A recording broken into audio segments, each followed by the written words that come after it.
matter of Andrew Horstman. Passing the doc, Your Honor.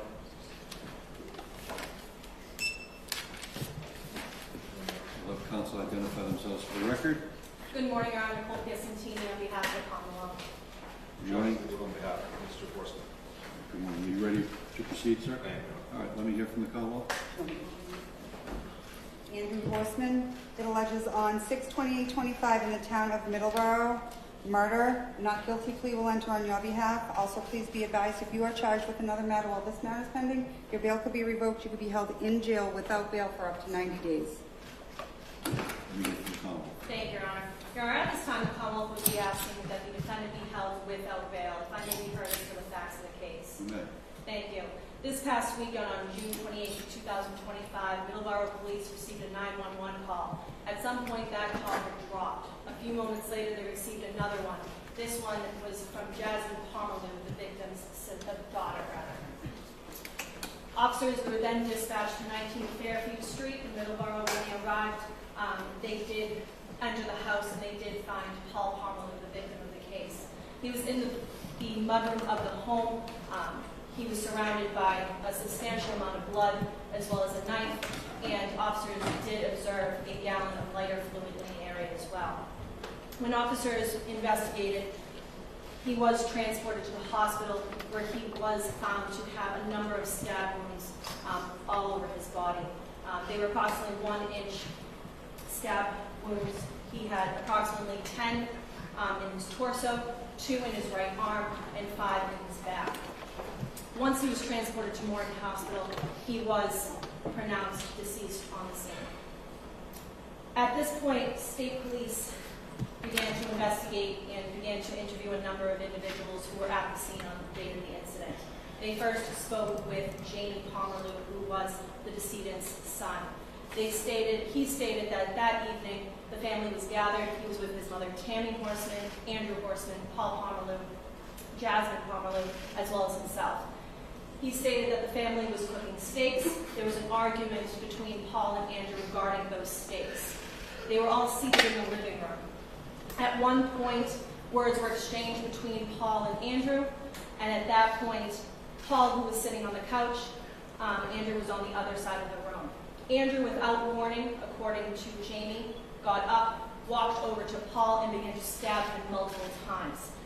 Jamie reported to troopers that he believed Andrew had stabbed Paul approximately 12 to 20 times, and then left the house and went outside.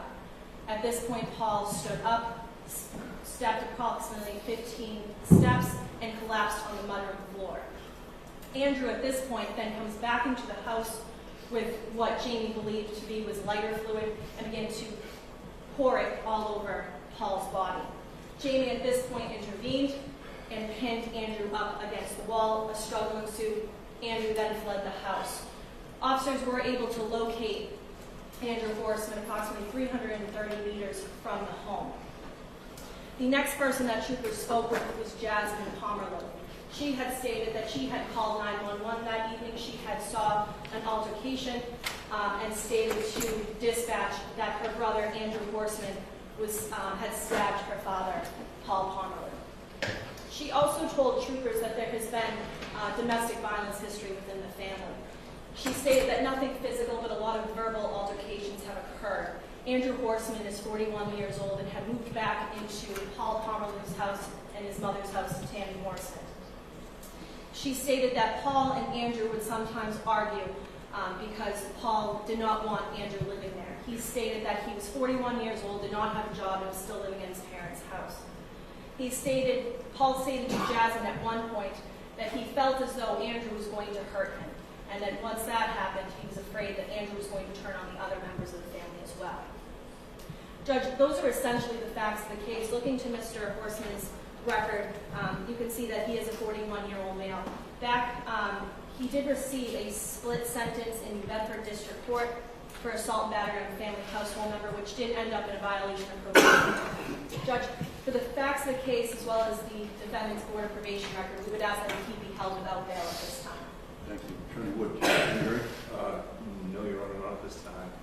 Although we don't agree with all the facts that were recited by the Commonwealth, we are asking bail and the detainee will be set without prejudice. All right. Probable cause found, defendant held without bail. All rights reserved by defendant, and the defendant has a right to petition the Superior Court for bail review. Okay? Thank you. I need a date, Attorney Wood. We had talked about July 28th.